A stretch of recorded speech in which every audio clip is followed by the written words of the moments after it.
down the straightaway. If you really want to get a good lap time for qualifying, you'll keep it tucked into the inside, but make sure you get all the way over to the left here. The braking point is going to be right here at the 150. You can see I'm just starting to get on the brakes. Toggle HUD. Right there, I'm just getting on the brakes. You can see the front lurching in. On a good exit, you can get up to 260 without a draft and one wing in the rear. So we're braking just before the 150 meter marker. We're just at it. By the time you hit the 150 meter marker, you should be at full brake. It's important to not miss this braking zone because you'll end up going straight. And if you do miss it, and I'll go over this in the race, always use the chicane, the secondary chicane, through the runoff with the pylons. I'm gonna go ahead and bring this speed down for you. Get all the way down the first. There's a moment when you start to turn in where you're gonna roll off the brakes, and you have to do this just right because you want to make sure that you're somewhat trail braking into here. But it's very minor. It's not a lot of input by the time you're here. Getting all the way to the inside. Get a little bit of that curb, but not too much if the car wants to slide here. You lose a little bit of time mid-corner. Notice, still no throttle. Still no throttle. Turn back, turn back. Get this car turned. And then I get it right up over there. Don't put it up over the edge of the curbing. You'll lose time, but the first little nub of the curb you can get. And you want to get the wheel straight as soon as possible. Sometimes this thing feels like it's really lumbering in the front, but it's alright. Get the wheel straight as soon as you can so that the traction control does less work. Keep it tucked off to the right here, so get to about the middle of the track. Don't go way out there. There's nothing there for you, and you're not really scrubbing any speed by staying on the inside. In fact, you're making the track shorter, which is important because these cars only get so much. Lift. I usually lift and go onto the brakes here. I try to be smooth rather than fast. I'm lifting at about the 150, and I'm on the brakes by the end of the guardrail. In practice, you have to be on the brakes. If you get to this sign up here without being fully on the brakes, it's too late. So let me go ahead and get this down the quarter speed. You'll see.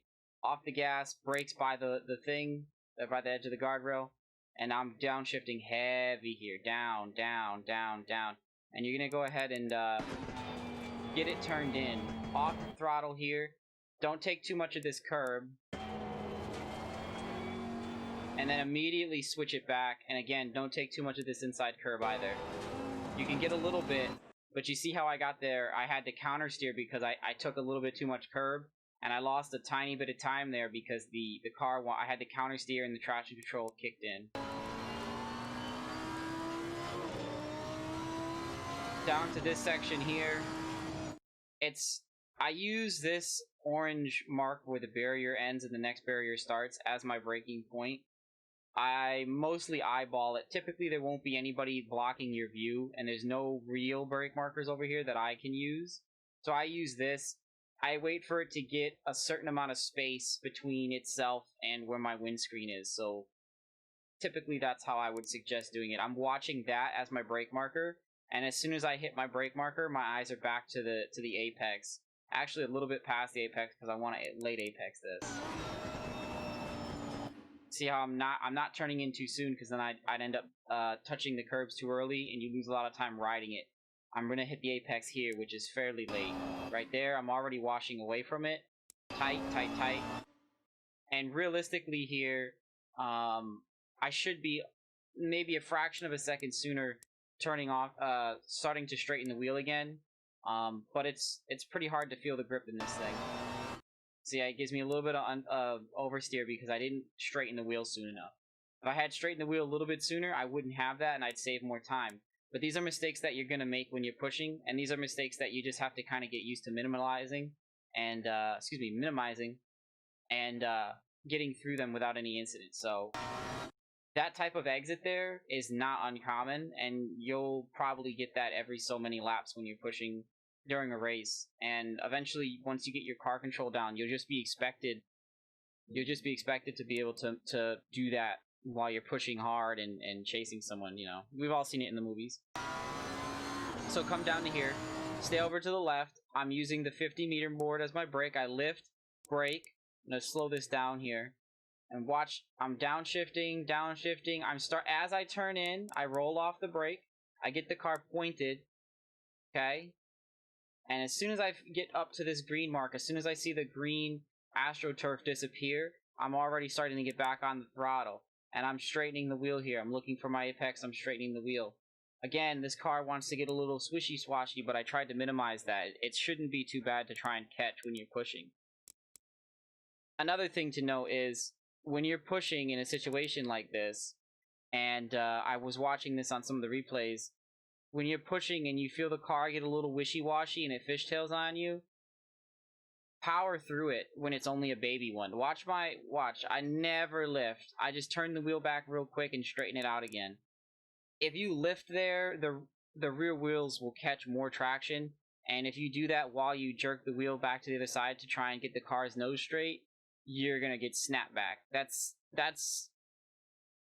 It's hard to explain because it's something that it's more commonly discussed when it comes to like drifting rather than racing and grip racing, but it is something. You control the grip of the rear wheels in this situation with your throttle input, but because the car is pointing the wrong direction and you have to get the nose straight, you don't want to change the rear grip abruptly. Sorry, detour.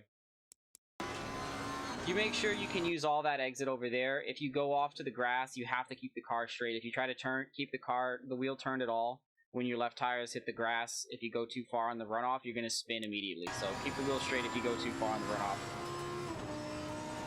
Hold it tight here as you come out, drift across. I typically use 6th gear here, but you can wind it out in 5th. If you're in a draft, you have to use 6th gear. This is my brake marker here. Hello, Mr. Marshall. I'm using this as a brake mark, or a lift/brake mark, and I'm using this as a lift/brake mark. So from here to here is where I gauge my braking. On the brakes, on the brakes, on the brakes. About halfway through this rumble strip on the right is when I start to turn in, and I lift off the brake and I start to roll it. And it's very gentle because I want to be able to get over these curbs, and I don't want the action of getting off of the brake to jerk the car around. Lifting off the brake too soon will make the car like jerk around pretty bad, and you can lose a lot of time, and you can also just lose the car entirely.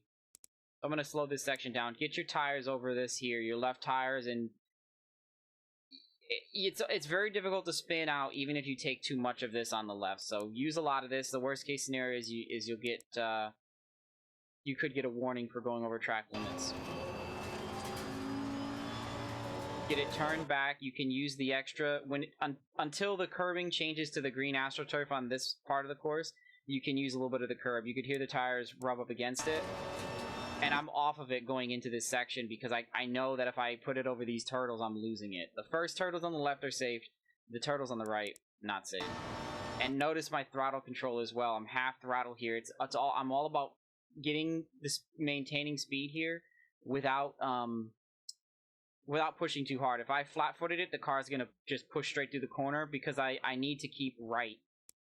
I'm not aiming straight for this apex here yet because I won't be able to make that kink in this car. So I have to keep the car to the right. Keep the car to the right. And that's so that I can hook it back and change the angle of this corner. And you can put your left front over this. Be careful. Too much of this curb on the left and your back end's going to pop up and you're going to spin. Also, something important here is I shift to 4th gear early. I shift to 4th gear just before I'm about to hit the rumble strip on the inside, because if I don't, the traction control system will kick off for a second whenever you shift, and you can lose it coming through this section because of that. Right up onto this, you can put your tires all the way to the sand. And then I'm back over to this side, shifting at about 242. Oh, I wound it out here, but normally 242, 245. On the brakes here, you want to brake just coming after the this white poster board.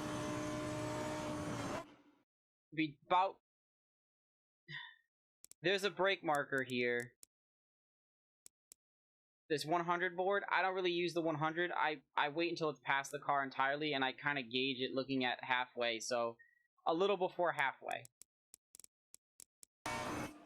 See, I'm just barely past it. and I'm probably almost a little before halfway. Slowly start to point the car where you want to go, but don't turn and be on the brake early. Wait until you get the car slowed down to really start to turn in, and this is, you know, this is trail braking here in action. See, and now I'm laying off the brake because I feel like I don't need to slow down anymore. I'm getting the car turn, and I'm already starting to feel the grip come back. I'm getting back on the throttle here. I'm using this Marshall here as my point. I want to be flat foot as early as possible in relation to this Marshall. And I use this Marshall post to feel the grip of the car, or to know how I'm doing as far as feeling the grip of the car.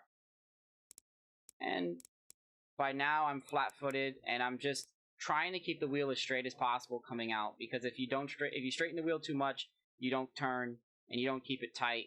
If you keep the wheel turned too much, the rear end will step out on this throttle, and sometimes you'll see it. I'm not sure if I do it here. Find out. Nope, not here. I let it wind all the way through, nice and smooth, actually. It's a good example.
And there you have it, guys. That is a lap at Monza. Feel free to study where I'm getting on the gas, where I'm getting on the brake, what my mid-corner speed is, my corner entry speed, my corner exit speed. These are all things that you can look at and to try and measure against yourself, you know, and see where you're losing time. Because sometimes it might not be obvious just watching it, but when you look and you go, oh, wow, they're 20 kilometers more at this point in the track, sometimes you can figure out where that's coming from, and you can figure out that there's more grip to be had in different places. My number one advice, it's practice. Throw it in, make it stick. If you hit the wall, you're not losing money. You know, don't be afraid to blow a corner. And these cars, you know, a GT racing car, sometimes you got to drive the car to get the grip out of the car. If you don't drive it right, it don't like you. You got to treat it right, you know? So I'll see you guys all throughout the week. Feel free to ask me any questions you might have. I'll catch you guys later.